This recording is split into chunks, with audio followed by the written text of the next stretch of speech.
আচ্ছা ভাই, উনি এত বড় লোক, তো সাইকেল চালায় কেন? এটা বড় লোকদের ব্যাপার, আপনি বুঝবেন না। বড় লোকের ছেলে পেলে ওয়ার্ম আপ করার জন্য এক্সারসাইজ করে। আমার স্যার সাইকেলিং করে এক্সারসাইজ করতেছে। দেখলে মা, কাল তো আমি তাকিয়েছিলাম বলে তুমি কি বকুনিটা দিয়েছিলে। এখন বুঝলে, চকচক করলে সোনা হয় না, আর কলকচ করলে কালো হয়। হ্যাঁ বুঝছি তো, আমার ভুল হয়ে গেছে। যাই হোক, আজকে তুই ফাটাবি। হ্যাঁ যত গাড়ি থেকে আমার টাওয়ালটা নিন। স্যার। জি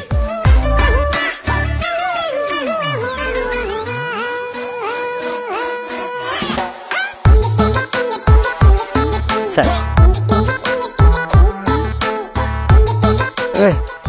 ওকে আমার দিকে তাকাই আছে, তোর দিকে একটু টেরাস ওকে তাকাইতে আছে, মনে হয় একটু লক্ষ্মী টেরাস আছে। যাই হোক, একটু ভাব নিয়ে তাকে এদিক ওদিক তাকাইছে।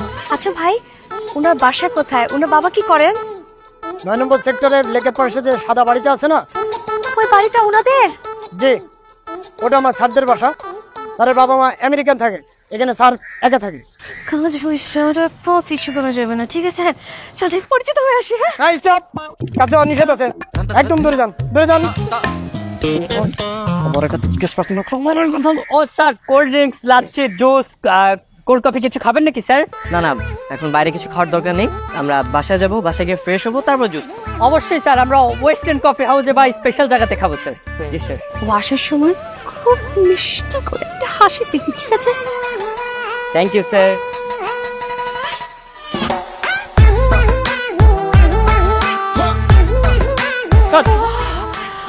মিষ্টি হাসি দে।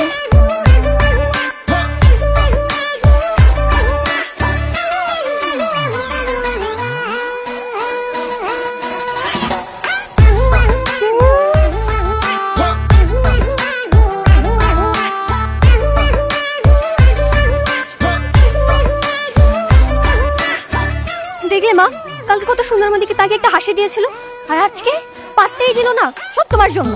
আমি বুঝতে পারছি তো, আমার দোষ হয়ে গেছে, ভুল হয়ে গেছে। চিন্তা করিস না, বাড়ির ঠিকানা নিয়ে নিয়েছি।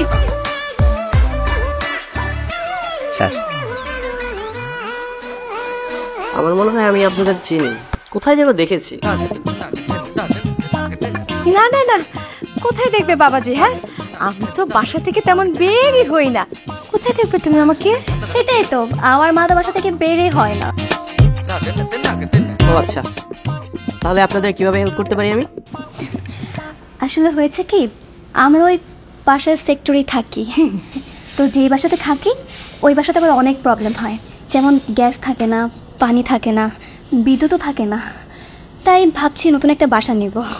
আসলে হয়েছে কি, আমার এই সুন্দর মেয়েটাকে নিয়ে না রাস্তায় রাস্তায় ঘুরে বেড়াচ্ছি। কি যে বিপদ, কোথাও কোনো নিরাপত্তা নেই। আবার ওর বাবা থেকে মালয়েশিয়ায়, সে এখন দেশে আসতে পারবে না। তাই তো এই মেয়েটাকে নিয়ে এখানে ওখানে বাড়ি খুঁজে বেড়াচ্ছি বাবা। সেটা ঠিক বলেছেন। আর আপনারা মেয়ে মানুষ এভাবে বাসা খুঁজে বেড়াচ্ছেন, দেখতেও দৃষ্টিকটু। আপনি একটা কাজ করেন, আমার উপরের বাসাটা খালি আছে, আপনারা সবকিছু নিয়ে কালকেই চলে আসুন।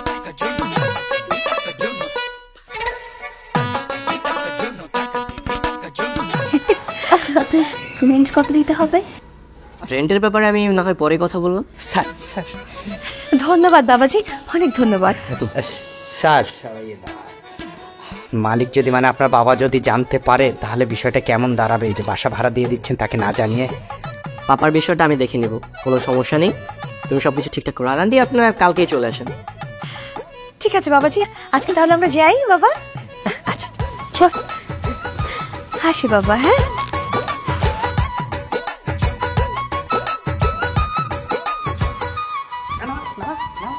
খুব জমিদারি ভাব হয়েছে। ক নাই বলা নাই, বাসা ভাড়া দিয়ে দিলি তো দিছি তো, কি হয়েছে? উপরে ফ্ল্যাটটা তো ফাঁকাই আছে, দিয়ে দিছি। আর মালিক তো জানবে না, সমস্যা কি? বাবা, মালিক জানবে না, যদি জানে তাহলে কি হবে বুঝছস? শোন, 7 দিন, 7 দিনের মধ্যে আমি মেরে বিয়ে করবো, আর শাশুড়ির সবকিছু জানাই দিব। মালিকও জানবে না, আর কিছুই হবে না। যা তুই এখান থেকে যা। যাইতেছে, কিন্তু 7 দিন দিনে 8 দিন না হয় বা 9 দিন না হয়, কথায় কথায় খালি হুকুম। চা দাও, এই দাও, স্যার বলো, কত কিছু বলো, কাম করে কামলা পাইছি।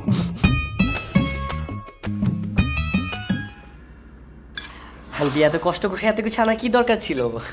তুমি না বিরিয়ানি খেতে পছন্দ করো, তাই তো বানালাম। হ্যাঁ, আর তোমার মা বাবা তো দেশের বাইরে থাকে, কি খাও না খাও। Thank you so much. আচ্ছা শোনো, তোমার যখন কিছু খেতে ইচ্ছে করবে সোজা আন্টির কাছে চলে আসবে। একা একা থাকো, কি খাও না খাও, আমার খুব খারাপ লাগে বাবা। আপনার যখন যা খেতে ইচ্ছে করবে আপনি আমার মাকে একটু কষ্ট করে বলবেন। আমার মা কিন্তু অনেক ভালো রান্না করতে পারে, তাই না মা বলো? হ্যাঁ ঠিক আছে অবশ্যই।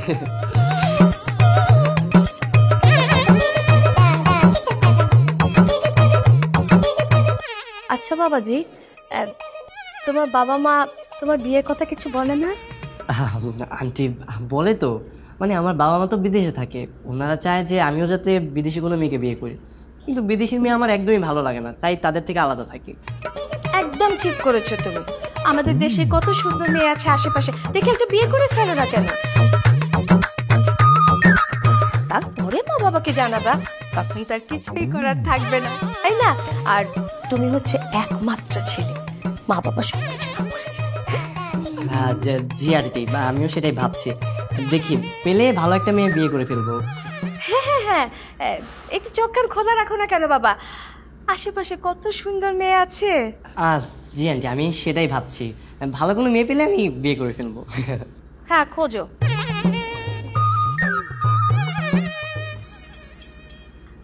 আচ্ছা বাবাজি, কালকে তোমার কোনো কাজ আছে?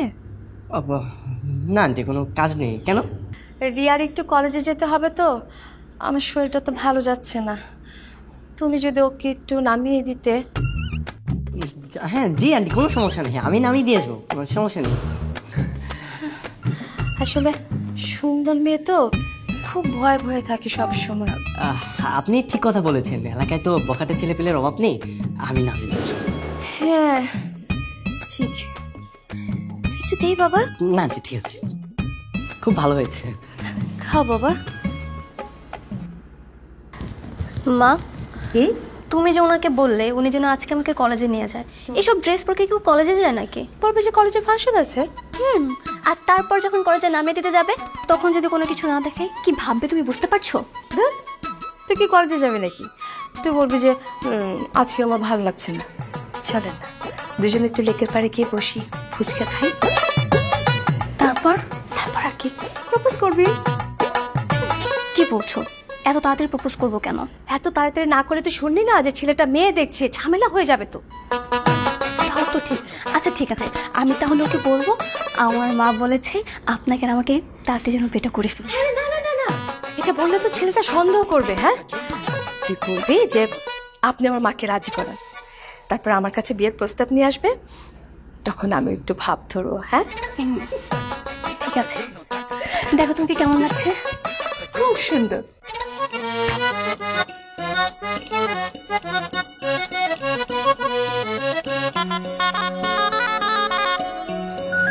তোরা কেন অনেক সুন্দর লাগছে। Thank you. একটা কথা জিজ্ঞেস করবো? হ্যাঁ অবশ্যই, বলেন। কাউকে পছন্দ করো? হ্যাঁ। জিজ্ঞেস করবেন না কে এসে? কে এসে? আপনি। কি আমি? তুমি আমাকে পছন্দ করো? কি বলছো? হ্যাঁ, আমি যখন আপনাকে প্রথম দেখেছিলাম তখনই তো ক্রাশ খেয়ে গিয়েছিলাম, এরপর চোখ সরাতেই পারিনি। কি জানো, আমি মানে তোমার স্কুলের পাশে কেন দাঁড়িয়ে থাকতাম? না, কেন? আবার জেনে নাও, আমি তোমাকে সত্যি খুব পছন্দ করি। I love you. I love you too. কিন্তু আমার মা কি সবকিছু মেনে নেবে? কেন মেনে নিবে না? না মানে আমার মা তো অনেক রাগী টাইপের, তো মেনে নেবে কিনা বুঝতে পারছি না। তবে হ্যাঁ, আপনি কিন্তু চাইলে প্রস্তাবটা আমার মার কাছেও রাখতে পারেন।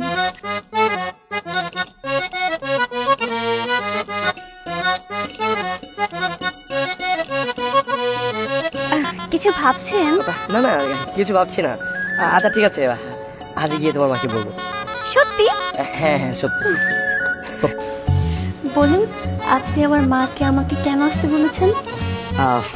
আন্টি, আমি তো দেশে খুব ভালো একটা মেয়ে পেয়ে গেছি বিয়ের জন্য। তাই? কে সে? কে আবার? আপনার মেয়ে রিয়া। ও, তুমি আমার মেয়েকে পছন্দ করেছো? জি আন্টি। কিন্তু আমি তো সেভাবে ব্যাপারটা ভেবে দেখিনি, তাই না? কিন্তু মা, বাবা কিছু না জানিয়ে কিছু না বলে কিভাবে কি করব? তাও ঠিক। ঠিক আছে আন্টি, তাহলে থাক। হ্যাঁ, আমার আরেকটা মেয়ে পছন্দ আছে, সে আমার কাজিন আর ও রাজশাহীতে থাকে, আমি ওকে বিয়ে করে নিব। না না না না, কোনো দরকার নেই। তুমি আমার মেয়ের মতো এত সুন্দর মেয়ে কোথায় পাবে? আরে রাখো তোমার বরিশাল, রাজশাহী, বগুড়া যতই খুঁজো, এরকম মেয়ে পাবে না। তাহলে তো আন্টি সেটাই হলো। কিন্তু আঙ্কেল রাজি হবে তো? রাজি হবে না কেন? আমার বাবা তোমার মার মুখে তো কোনো কথাই বলেনি, আর সব কথা মুখে, তাই না বা বলো? হ্যাঁ। ও কিন্তু আন্টি, একটা তো সমস্যা রয়ে গেল। কোথায়? আপনাকে তো বলেছিলাম আমার বাবা মা তো রাজি হবে না। কেন? আমার বাবা মা তো চায় যে আমি বিদেশে গিয়ে বিদেশে মেয়ে বিয়ে করি। শোনো, সব সময় যে বাবা মার অনুমতি নিয়ে বিয়ে করতে হবে এমন তো কোনো কথা নেই। আমি নিজে দাঁড়িয়ে তোমাদেরকে বিয়ে দিব, আর একবার যখন বিয়েটা হয়ে যাবে সব ঝামেলা শেষ। হ্যাঁ, আর তখন মেনে না নিয়ে কি করবে? একমাত্র ছেলে বলে তো কথা, তাই না? তাহলে আন্টি আপনি তাড়াতাড়ি আমাদের বিয়ের ব্যবস্থা করুন। ওকে, আমি কালকে বিয়ের ব্যবস্থা করছি। হ্যাঁ। Sure.